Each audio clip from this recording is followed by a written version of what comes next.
क्या आप अपने इंस्टाग्राम फॉलोअर्स को ग्रो करने के लिए स्ट्रगल कर रहे हैं? तो इस वीडियो में मैं आपको बताऊंगी how to grow Instagram followers in Hindi. मैं सीमा गुप्ता हूँ, आईएमबी में डिजिटल मार्केटिंग की प्रोफेसर। इंस्टाग्राम मार्केटिंग में एक सबसे बड़ी चीज़ होती है कि कंटेंट क्या है। तो एक तरह का कंटेंट आप फोटोज़ को रख सकते हैं, दूसरा होता है वीडियोज़। जैसे इस एग्जाम्पल में आप देख रहे हैं कि नेचर बास्केट है, तो उनका रेसिपीज़ और फूड से रिलेटेड कंटेंट है, तो वो मिक्स्ड कंटेंट रखते हैं, वीडियोज़ भी और इमेजेस भी। दूसरा अकाउंट आप देख रहे हैं संजीव कपूर का, तो वो एक शेफ़ हैं और उनका हैंडल कुकिंग की क्लासेस और रेसिपीज़ के बारे में है, तो वीडियो के माध्यम से वो ज़्यादा अच्छा बता सकते हैं। वीडियोज़ इमेजेस से कहीं ज़्यादा पावरफुल है, क्योंकि रिसर्च ने बताया है कि वीडियो से 38% ज़्यादा एंगेजमेंट होता है। वीडियोज़ में कमेंट भी इमेजेस के मुकाबले दुगने होते हैं, लेकिन वीडियोज़ को आपको हाई क्वालिटी मेंटेन करना होगा, तभी लोग एंगेज करेंगे। तीसरा कंटेंट टाइप इंस्टाग्राम में है स्टोरीज़। तो 3 टाइप के कंटेंट में सबके अपने अपनी कमियां और खूबियां हैं। तो अगर आप फ़ोटो को देखें तो वो आसानी से क्रिएट हो जाती है, लेकिन उसमें एंगेजमेंट कम होता है। पर वायरलिटी अच्छी होती है क्योंकि लोगों के लिए आसान होता है शेयर करना, लेकिन उससे ट्रस्ट बिल्ड नहीं होता। लेकिन आप डिस्क्रिप्टिव कैप्शन डाल सकते हैं और उसमें लिंक नहीं होता। तो मिली जुली चीज़ें हैं, कुछ कमियां हैं, कुछ खूबियां हैं। वीडियो को अगर आप देखें तो वो थोड़ी मुश्किल से क्रिएट होता है, उसमें खर्चा भी आता है, लेकिन एंगेजमेंट में बड़ा हाई होता है और वायरलिटी भी अच्छी होती है, लेकिन ट्रस्ट बिल्ड नहीं होता स्टोरीज़ की जैसे। पर आप उसमें डिस्क्रिप्टिव कैप्शन दे सकते हैं, लेकिन लिंक शेयर नहीं हो सकता। अगर स्टोरीज़ को एनालाइज करें तो स्टोरी आसानी से क्रिएट हो जाती है, एंगेजमेंट भी अच्छा है, लेकिन उसको लोग शेयर नहीं कर सकते, तो वायरलिटी नहीं होती। और स्टोरीज़ चूँकि बिहाइंड द सीन और इस तरह की कंटेंट की होती है, तो लोगों को एक ट्रस्ट बिल्ड होता है और उसमें लेकिन आप कोई कैप्शन नहीं दे सकते, लेकिन स्टोरीज़ में आप लिंक दे सकते हैं। तो बेस्ट प्रैक्टिस ये है कि आप तीनों तरह का कंटेंट क्रिएट करिए, क्योंकि तीनों फॉर्मेट के अपनी अपनी एडवांटेजेस हैं, अपनी डिसएडवांटेजेस हैं, तो तीनों को लेवरेज करिए। कंटेंट पोस्ट करने के लिए आपके पास 2 रास्ते हैं, या तो आप कंटेंट को फाइंड करिए या कंटेंट को क्रिएट करिए। कंटेंट को फाइंड करना है मतलब आप ऐसे कंटेंट को डिस्कवर करिए जो ऑलरेडी दूसरों के अकाउंट पे सक्सेस हो चुका है और उसको रीपोस्ट करिए अपने अकाउंट पे। तो इसमें आपका टाइम भी बचेगा और आपकी रिस्क भी कम होगी, क्योंकि आप अपने कंटेंट को मॉडल कर रहे हैं दूसरों के कंटेंट पे जो ऑलरेडी सक्सेसफुल हो चुका है और आपके पास ऑलरेडी प्रूफ है।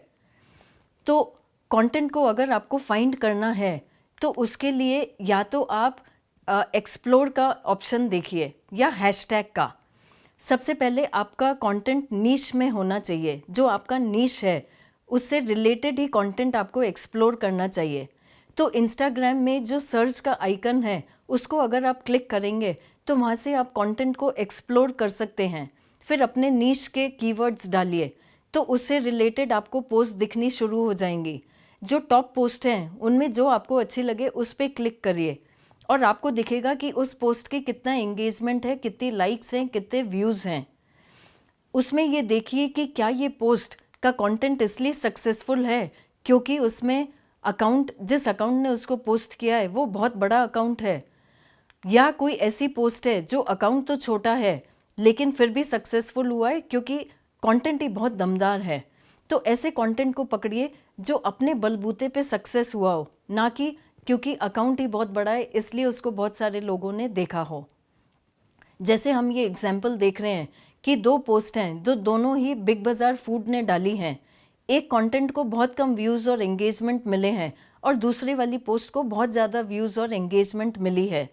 दोनों ही पोस्ट एक ही अकाउंट की हैं, तो दोनों में डिफरेंस तो इसीलिए होगा कि कंटेंट बहुत अच्छा होगा।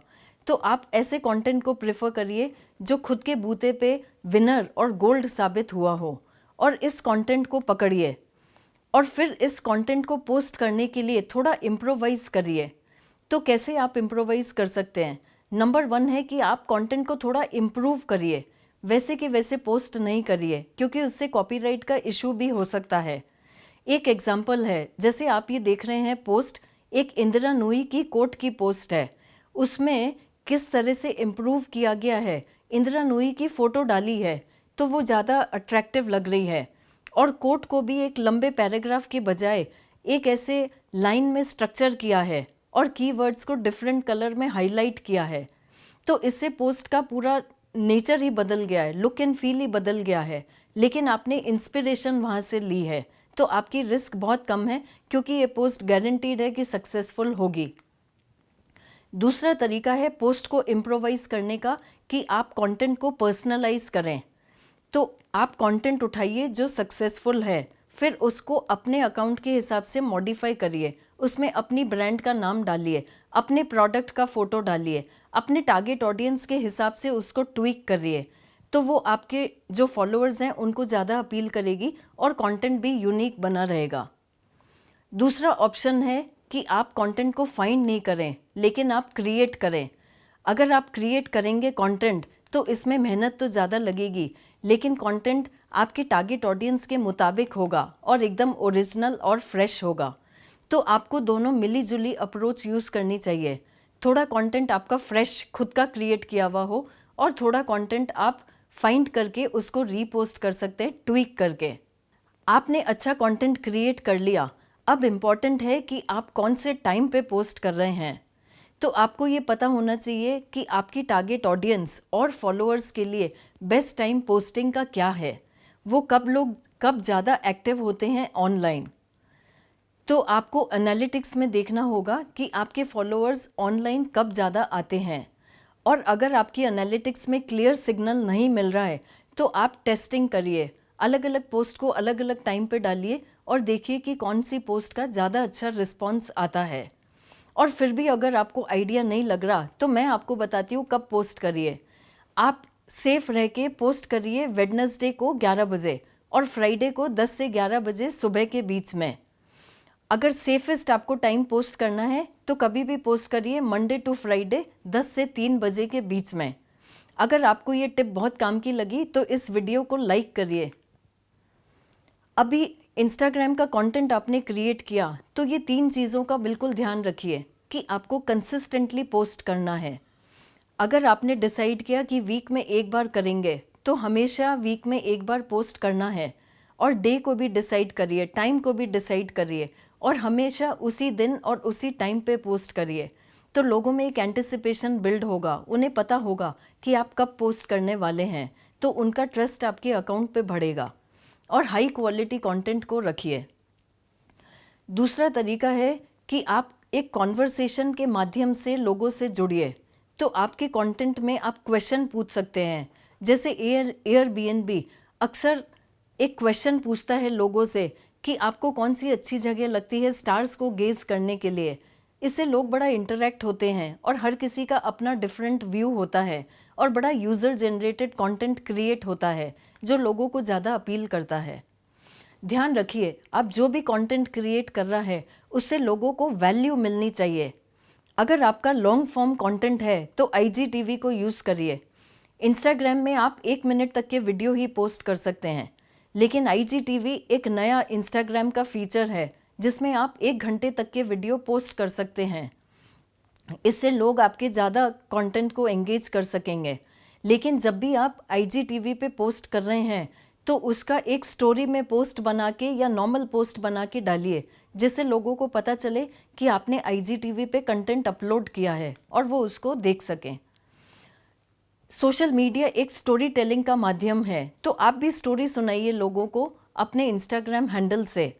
तो ये एग्जाम्पल है जैसे ह्यूमंस ऑफ न्यूयॉर्क, इस हैंडल में हम देखें तो वो बड़े ही इंटरेस्टिंग स्टोरीज़ बताते हैं, और ये स्टोरीज़ यूज़र्स की होती हैं। यूज़र बहुत अलग अलग चीज़ें एक्सपीरियंस करते हैं और लाइफ एक्सपीरियंसेस को शेयर करते हैं, तो उनकी स्टोरीज़ में बहुत ही वैरायटी होती है, दर्द होता है, एक बहुत ही अपनापन होता है जिससे लोग रिलेट कर सकते हैं। इंस्टाग्राम की खासियत है फ़िल्टर्स, तो फ़िल्टर्स को इस्तेमाल करना नहीं भूलिए। फ़िल्टर से आपकी फ़ोटो में एक अलग यूनिक लुक आएगा और उसकी एक अलग ही पहचान बनेगी, इंटरेस्टिंग होगी फ़ोटो। स्टोरीज़ को डालिए अपने इंस्टाग्राम हैंडल पे। जब आप स्टोरीज़ डालते हैं तो वो बायो के नीचे आती है, और लोग उन स्टोरीज़ को देखते हैं, उसमें होता है कि आप बिहाइंड द सीन्स क्या हो रहा है, ऐसी चीज़ों से ट्रस्ट बनता है। स्टोरीज़ को आप हाईलाइट भी कर सकते हैं। तो आपको जो स्टोरी पसंद आ रही है, अगर आप हाईलाइट कर रहे हैं तो वो 24 घंटे के बाद में भी आपकी प्रोफाइल के नीचे रहेगी, वो डिलीट नहीं होएगी। स्टोरीज़ को आप आर्काइव भी कर सकते हैं। तो जो भी स्टोरी आपने क्रिएट की और 24 घंटे के बाद या जब भी आपने डिलीट की तो वो ऑटोमेटिकली आर्काइव फोल्डर में रहेगी, बाद में आप उसको कभी भी रीपोस्ट कर सकते हैं। तो आपका जो डर है कि आपका जो मेहनत से बनाया हुआ कंटेंट है वो चला गया, वो हमेशा के लिए आपके पास रहेगा रीयूज़ के लिए। बहुत ही इम्पॉर्टेंट फीचर है इंस्टाग्राम का जियो टैग करना। जब भी आप पोस्ट को क्रिएट कर रहे हैं तो उसको जियो टैग करेंगे तो उससे रिसर्च ने भी बताया है कि एंगेजमेंट कहीं ज़्यादा होता है। वो लॉन्गिट्यूड और लैटिट्यूड दिखाता है आपकी फिजिकल लोकेशन, यानी कि फ़ोन की डिवाइस के हिसाब से। अगर आप चाहते हैं कि आपकी जो टारगेट ऑडियंस है उस लोकेशन को आप टैग करें तो वो भी आप कर सकते हैं। जियो टैग ज़रूर करिए एंगेजमेंट बढ़ाने के लिए। अभी आप बहुत सारी इमेजेस और बहुत सारे वीडियोस को यूज़ करते हैं तो कॉपीराइट इशू हो सकता है, तो आप ध्यान रखिए कि आप परमिशन को ले लें। अगर आपको परमिशन मिल गई तो आप सेफ रहेंगे, और नहीं तो आप क्रेडिट करिए ओरिजिनल आर्टिस्ट या क्रिएटर को। अगर आपको मेरी ये इंस्टाग्राम टिप्स पसंद आए तो इस वीडियो को लाइक करिए और चैनल को सब्सक्राइब करिए। Thank you for watching.